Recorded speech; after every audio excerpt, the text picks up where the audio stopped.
लीजिए सुनिए मुंशी प्रेमचंद की लिखी कहानी वासना की कड़ियां, मेरी यानी समीर गोस्वामी की आवाज में।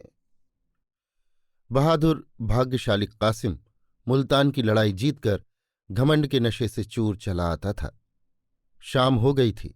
लश्कर के लोग आरामगाह की तलाश में नजरें दौड़ाते थे, लेकिन कासिम को अपने नामदार मालिक की खिदमत में पहुंचने का शौक उड़ाए लिए आता था। उन तैयारियों का ख्याल करके जो उसके स्वागत के लिए दिल्ली में की गई होंगी, उसका दिल उमंगों से भरपूर हो रहा था।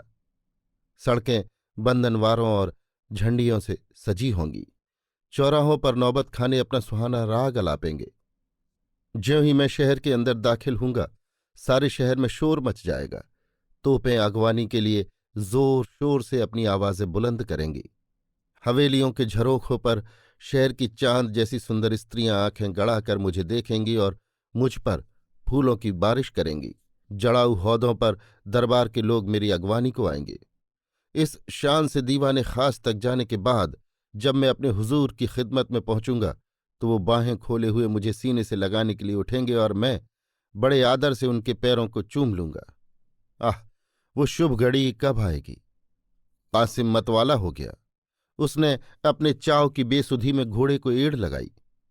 कासिम लश्कर के पीछे था। घोड़ा एड़ पाते ही आगे बढ़ा। कैदियों का झुंड पीछे छूट गया। घायल सिपाहियों की डोलियां पीछे छूटीं। सवारों का दस्ता पीछे रहा। सवारों के आगे मुल्तान के राजा की बेगमों और शहजादियों की पीनसें और सुखपाल थे। इन सवारियों के पीछे हथियारबंद ख्वाजा सराओं की एक बड़ी जमात थी। कासिम अपनी रौ में घोड़ा बढ़ाए चला आता था। यकायक उसे एक सजी हुई पालकी में से दो आंखें झांकती हुई नजर आईं। कासिम ठिठक गया। उसे मालूम हुआ कि मेरे हाथों के तोते उड़ गए। उसे अपने दिल में एक कपकपी, एक कमजोरी और बुद्धि पर एक उन्माद सा अनुभव हुआ। उसका आसन खुद ब खुद ढीला पड़ गया। तनी हुई गर्दन झुक गई, नजरें नीची हुईं। वो दोनों आंखें दो चमकते और नाचते हुए सितारों की तरह, जिनमें जादू का सा आकर्षण था, उसके दिल के गोशे में आ बैठी। वो जिधर ताकता था वहीं दोनों उमंग की रोशनी से चमकते हुए तारे नजर आते थे। उसे बर्छी नहीं लगी, कटार नहीं लगी। किसी ने उस पर जादू नहीं किया, मंत्र नहीं किया। नहीं, उसे अपने दिल में इस वक्त एक मजेदार बेसुधी, दर्द की एक लज्जत, मीठी मीठी सी एक कैफियत और एक सुहानी चुभन से भरी हुई रोने की सी हालत महसूस हो रही थी। उसका रोने को जी चाहता था। किसी के दर्द की पुकार सुनकर शायद वो रो पड़ता, बेताब हो जाता। उसका दर्द का एहसास जाग उठा था, जो इश्क की पहली मंजिल है। क्षण भर बाद उसने हुक्म दिया, आज हमारा यहीं कयाम होगा। आधी रात गुजर चुकी थी। लश्कर के आदमी मीठी नींद सो रहे थे। चारों तरफ मशालें जलती थी और तिलाए के जवान जगह जगह बैठे जमहाइयां लेते थे। लेकिन कासिम की आंखों में नींद न थी। वो अपने लंबे चौड़े पुरलुत्फ खेमे में बैठा हुआ सोच रहा था, क्या इस जवान औरत को एक नज़र देख लेना कोई बड़ा गुनाह है? माना कि वो मुल्तान के राजा की शहजादी है और मेरे बादशाह अपने हरम को उससे रोशन करना चाहते हैं। लेकिन मेरी आरजू तो सिर्फ इतनी है कि उसे एक निगाह देख लूं, और वो भी इस तरह है कि किसी को खबर न हो। बस, और मान लो ये गुनाह भी हो तो मैं इस वक्त ये गुनाह करूंगा। अभी हजारों बेगुनाहों को इन्हीं हाथों से कत्ल कराया हूं। क्या खुदा के दरबार में इन गुनाहों की माफी सिर्फ इसलिए हो जाएगी कि वो बादशाह के हुक्म से किए गए? कुछ भी हो, किसी नाजनीन को एक नजर देख लेना किसी की जान लेने से बड़ा गुनाह नहीं। कम से कम मैं ऐसा नहीं समझता। कासिम दीनदार नौजवान था। वो देर तक इस काम के नैतिक पहलू पर गौर करता रहा। मुल्तान को फतेह करने वाला हीरो दूसरी बाधाओं को क्यों ख्याल में लाता? उसने अपने खेमे से बाहर निकलकर देखा। बेगमों के खेमे थोड़ी ही दूर पर गड़े हुए थे। कासिम ने जानबूझकर अपना खेमा उनके पास लगाया था। इन खेमों के चारों तरफ कई मशालें जल रही थीं और 5 हबशी ख्वाजासरा नंगी तलवारें लिए टहल रहे थे।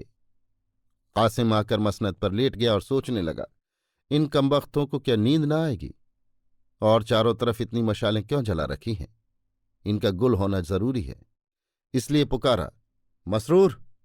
हुजूर फरमाइए, मशालें बुझा दो, मुझे नींद नहीं आती। हुजूर रात अंधेरी है। कोई डर नहीं, तिलाए के जवान होशियार हैं। सबकी सब गुल कर दी जाए। हाँ, जैसी हुजूर की मर्जी। ख्वाजा असरा चला गया और एक पल में सब की सब मशाल गुल हो गईं। अंधेरा छा गया। थोड़ी देर में एक औरत ने शहजादी के खेमे से निकलकर पूछा, मसरूर, सरकार पूछती है ये मशालें क्यों बुझा दी गईं? मसरूर बोला, सिपहदार साहब की मर्जी। तुम लोग होशियार रहना, मुझे उनकी नीयत साफ नहीं मालूम होती। कासिम उत्सुकता से व्यग्र होकर कभी लेटता था, कभी उठ बैठता था, कभी टहलने लगता था। बार बार दरवाजे पर आकर देखता, लेकिन पांचों ख्वाजा असरा देवों की तरह खड़े नजर आते थे। कासिम को इस वक्त यही धुन थी कि शहजादी का दर्शन क्यों कर हो। अंजाम की फिक्र, बदनामी का डर और शाही गुस्से का खतरा उस पुरजोर ख्वाहिश के नीचे दब गया था। घड़ियाल ने 1 बजाया। कासिम यों चौंक पड़ा, गोया कोई अनहोनी बात हो गई। जैसे कचहरी में बैठा हुआ कोई फरियादी अपने नाम की पुकार सुनकर चौंक पड़ता है। ओहो, 3 ही घंटों में सुबह हो जाएगी। खेमे उखड़ जाएंगे, लश्कर कूच कर जाएगा। वक्त तंग है, अब देर करने की हिचकिचाने की गुंजाइश नहीं। कल दिल्ली पहुंच जाएंगे। अरमान दिल में क्यों रह जाएं? किसी तरह इन हरामखोर ख्वाजा असराओं को चकमा देना चाहिए। उसने बाहर निकलकर आवाज दी, मसरूर। हुजूर फरमाइए। होशियार हो ना। हुजूर पलक तक नहीं झपकी। नींद तो आती ही होगी, कैसी ठंडी हवा चल रही है। जब हुजूर ही ने अब तक आराम नहीं फरमाया तो गुलामों को क्यों कर नींद आती? मैं तुम्हें कुछ तकलीफ देना चाहता हूं। कहिए। तुम्हारे साथ 5 आदमी हैं, उन्हें लेकर जरा एक बार लश्कर का चक्कर लगाओ। देखो लोग क्या कर रहे हैं। अक्सर सिपाही रात को जुआ खेलते हैं, बाज आसपास के इलाकों में जाकर खरमस्ती किया करते हैं। जरा होशियारी से काम करना। मसरूर, मगर यहां मैदान खाली हो जाएगा। कासिम, मैं तुम्हारे आने तक खबरदार रहूंगा। मसरूर, जो मर्जी हुजूर। कासिम, मैंने तुम्हें मूतबर समझकर ये खिदमत सुपुर्द की है, इसका मुआवजा इंशाअल्लाह तुम्हें सरकार से अता होगा। मसरूर ने दबी जबान से कहा, बंदा आपकी ये सब चालें समझता है। इंशाअल्लाह सरकार से आपको भी इसका इनाम मिलेगा। और तब जोर से बोला, आपकी बड़ी मेहरबानी है। एक लम्हे में 5 ख्वाजा असरा लश्कर की तरफ चले। कासिम ने उन्हें जाते देखा। मैदान साफ हो गया। अब वो बेधड़क खेमे में जा सकता था। लेकिन अब कासिम को मालूम हुआ कि अंदर जाना इतना आसान नहीं है जितना वो समझा था। गुनाह का पहलू उसकी नज़र से ओझल हो गया था। अब सिर्फ जाहिरी मुश्किलों पर निगाह थी। कासिम दबे पांव शहजादी के खेमे के पास आया। हालांकि दबे पांव आने की जरूरत न थी। उस सन्नाटे में वो दौड़ता हुआ चलता तो भी किसी को खबर न होती। उसने खेमे से कान लगाकर सुना, किसी की आहट न मिली। इत्मीनान हो गया। तब उसने कमर से चाकू निकाला और कांपते हुए हाथों से खेमे की 2-3 रस्सियां काट डाली। अंदर जाने का रास्ता निकल आया। उसने अंदर की तरफ झांका। एक दीपक जल रहा था। 2 बांदियां फर्श पर लेटी हुई थीं और शहजादी एक मखमली गद्दे पर सो रही थी। कासिम की हिम्मत बढ़ी। वो सरक कर अंदर चला गया और दबे पांव शहजादी के करीब जाकर उसके दिल फरेब हुस्न का अमृत पीने लगा। उसे अब वो भय न था जो खेमे में आते वक्त हुआ था। उसने जरूरत पड़ने पर अपनी भागने की राह सोच ली थी। कासिम 1 मिनट तक मूरत की तरह खड़ा शहजादी को देखता रहा। काली काली लटें खुलकर उसके गालों को छिपाए हुए थी। गोया काले काले अक्षरों में एक चमकता हुआ शायराना ख्याल छिपा हुआ था। मिट्टी की इस दुनिया में ये मजा, ये घुलावट, ये दीप्ति कहाँ? कासिम की आंखें इस दृश्य के नशे में चूर हो गईं। उसके दिल पर एक उमंग बढ़ाने वाला उन्माद सा छा गया जो नतीजों से नहीं डरता था। उत्कंठा ने इच्छा का रूप धारण किया। उत्कंठा में अधीरता थी और आवेश, इच्छा में एक उन्माद और पीड़ा का आनंद। उसके दिल में सुंदरी के पैरों पर सर मलने की, उसके सामने रोने की, उसके कदमों पर जान दे देने की, प्रेम का निवेदन करने की, अपने गम को बयान करने की एक लहर सी उठने लगी। वासना के भंवर में पड़ गया। कासिम आध घंटे तक उस रूप की रानी के पैरों के पास सर झुकाए सोचता रहा कि उसे कैसे जगाऊं। ज्यों ही वो करवट बदलती वो डर के मारे थरथरा जाता। वो बहादुरी जिसने मुल्तान को जीता था उसका साथ छोड़े देती थी। एकाएक कासिम की निगाह एक सुनहरे गुलाब पाश पर पड़ी जो करीब ही एक चौकी पर रखा हुआ था। उसने गुलाब पाश उठा लिया और खड़ा सोचता रहा कि शहजादी को जगाऊं या न जगाऊं। सोने की डली पड़ी हुई देखकर हमें उसके उठाने में जो आगा पीछा होता है वही इस वक्त उसे हो रहा था। आखिरकार उसने कलेजा मजबूत करके शहजादी के कांतिमान मुखमंडल पर गुलाब के कई छींटे दिए। दीपक मोतियों की लड़ी से सज उठा। शहजादी ने चौंक कर आंखें खोली और कासिम को सामने खड़ा देखकर फौरन मुंह पर नकाब खींच लिया और धीरे से बोली, मसरूर। कासिम ने कहा, मसरूर तो यहां नहीं है, लेकिन मुझे भी अपना एक अदना जांबाज खादिम समझिए। जो हुक्म होगा उसकी तामील में बाल बराबर उज्र न होगा। शहजादी ने नकाब और खींच लिया और खेमे के कोने में जाकर खड़ी हो गई। कासिम को अपनी वाक शक्ति का आज पहली बार अनुभव हुआ। वो बहुत कम बोलने वाला और गंभीर आदमी था। अपने हृदय के भावों को प्रकट करने में उसे हमेशा झिझक होती थी, लेकिन इस वक्त शब्द बारिश की बूंदों की तरह उसकी जबान पर आने लगे। गहरे पानी के बहाव में एक दर्द का स्वर पैदा हो जाता है। बोला, मैं जानता हूं कि मेरी ये गुस्ताखी आपकी नाजुक तबीयत पर नागवार गुजरी है। हुजूर, इसकी जो सजा मुनासिब समझे उसके लिए सर झुका हुआ है। आह, मैं ही वो बदनसीब काले दिल का इंसान हूं जिसने आपके बुजुर्ग बाप और प्यारे भाइयों के खून से अपना दामन नापाक किया है। मेरे ही हाथों मुल्तान के हजारों जवान मारे गए, सल्तनत तबाह हो गई, शाही खानदान पर मुसीबत आई और आपको ये स्याह दिन देखना पड़ा। लेकिन इस वक्त आपका ये मुजरिम आपके सामने हाथ बांधे हाजिर है। आपके एक इशारे पर वो आपके कदमों पर न्यौछावर हो जाएगा और उसकी नापाक जिंदगी से दुनिया पाक हो जाएगी। मुझे आज मालूम हुआ कि बहादुरी के पर्दे में वासना आदमी से कैसे कैसे पाप करवाती है। ये महज लालच की आग है, राख में छिपी हुई। सिर्फ एक कातिल जहर है, खुशनुमा शीशे में बंद। काश मेरी आंखें पहले खुली होती तो एक नामवर शाही खानदान यों खाक में न मिल जाता। पर इस मोहब्बत की शमा ने जो कल शाम को मेरे सीने में रोशन हुई, इस अंधेरे कोने को रोशनी से भर दिया। ये उन रूहानी जज्बात का फैज़ है जो कल मेरे दिल में जाग उठे, जिन्होंने मुझे लालच की कैद से आज़ाद कर दिया। इसके बाद कासिम ने अपनी बेकरारी और दर्द दिल और वियोग की पीड़ा का बहुत ही करुण शब्दों में वर्णन किया, यहां तक कि उसके शब्दों का भंडार खत्म हो गया। अपना हाल कह सुनाने की लालसा पूरी हो गई, लेकिन वो वासना का बंदी वहां से हिला नहीं। उसकी आरजुओं ने एक कदम और आगे बढ़ाया। मेरी इस राम कहानी का हासिल क्या? अगर सिर्फ दर्द दिल ही सुनाना था तो किसी तस्वीर को सुना सकता था। वो तस्वीर इससे ज्यादा ध्यान से और खामोशी से मेरे गम की दास्तान सुनती। काश मैं भी इस रूप की रानी की मीठी आवाज सुनता, वो भी मुझसे कुछ अपने दिल का हाल कहती। मुझे मालूम होता कि मेरे इस दर्द के किस्से का उसके दिल पर क्या असर हुआ। काश मुझे मालूम होता कि जिस आग में मैं फुका जा रहा हूं कुछ उसकी आंच उधर भी पहुंचती है या नहीं। कौन जाने ये सच हो कि मोहब्बत पहले माशूक के दिल में पैदा होती है। ऐसा ना हो तो वो सबको तोड़ने वाली निगाह मुझ पर पड़ी ही क्यों। आह, इस हुस्न की देवी की बातों में कितना लुत्फ आएगा। बुलबुल का गाना सभी सुनते हैं, पर फूल का गाना किसने सुना है? काश मैं वो गाना सुन सकता। उसकी आवाज कितनी दिलकश होगी, कितनी पाकीज़ा, कितनी नूरानी, अमृत में डूबी हुई।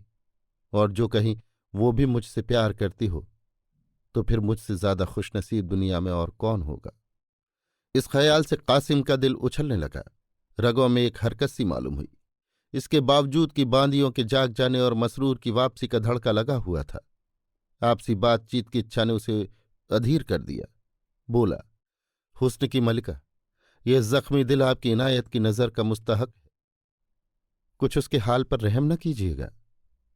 शहजादी ने नकाब की ओट से उसकी तरफ ताका और बोली, जो खुद रहम का मुस्तहक हो वो दूसरों के साथ क्या रहम कर सकता है। कैद में तड़पते हुए पंछी से जिसके न बाल है न पर, गाने की उम्मीद रखना बेकार है। मैं जानती हूं कि कल शाम को मैं दिल्ली के जालिम बादशाह के सामने बंदियों की तरह हाथ बांधे खड़ी होंगी।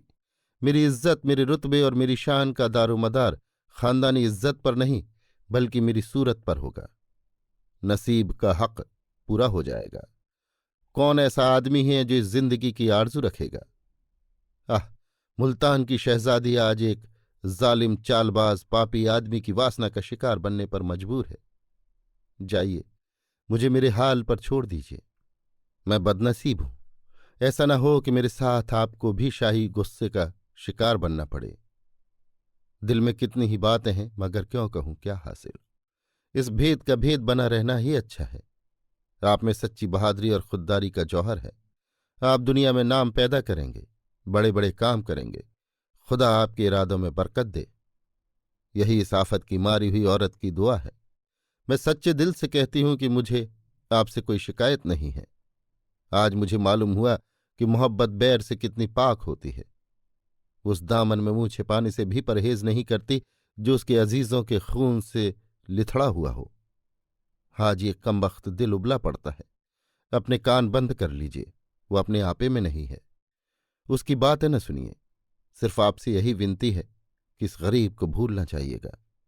मेरे दिल में उस मीठे सपने की याद हमेशा ताज़ा रहेगी। हरम की कैद में यही सपना दिल को तस्कीन देता रहेगा। इस सपने को तोड़िए मत। अब खुदा के वास्ते यहां से जाइए। ऐसा न हो कि मसरूर आ जाए। वो एक ही जालिम है। मुझे अंदेशा है कि उसने आपको धोखा दिया। अजब नहीं कि कहीं छुपा बैठा हो। उससे होशियार रहिएगा। खुदा हाफिज। कासिम पर एक बेसुधी की सी हालत छा गई, जैसे आत्मा का गीत सुनने के बाद किसी योगी की होती है। उसे सपने में भी जो उम्मीद न हो सकती थी वो पूरी हो गई थी। गर्व से उसकी गर्दन की रगें तन गईं। उसे मालूम हुआ कि दुनिया में मुझसे ज्यादा भाग्यशाली दूसरा नहीं है। मैं चाहूं तो इस रूप की वाटिका की बहार लूट सकता हूं, इस प्याले से मस्त हो सकता हूं। आह, वो कितनी नशीली, कितनी मुबारक जिंदगी होगी। अब तक कासिम की मोहब्बत ग्वाले का दूध थी, पानी से मिली हुई। शहजादी के दिल की तड़प ने पानी को जलाकर सच्चाई का रंग पैदा कर दिया। उसके दिल ने कहा, मैं इस रूप की रानी के लिए क्या कुछ नहीं कर सकता। कोई ऐसी मुसीबत नहीं है जो झेल न सकूं, कोई ऐसी आग नहीं जिसमें कूद न सकूं। मुझे किसका डर है? बादशाह का।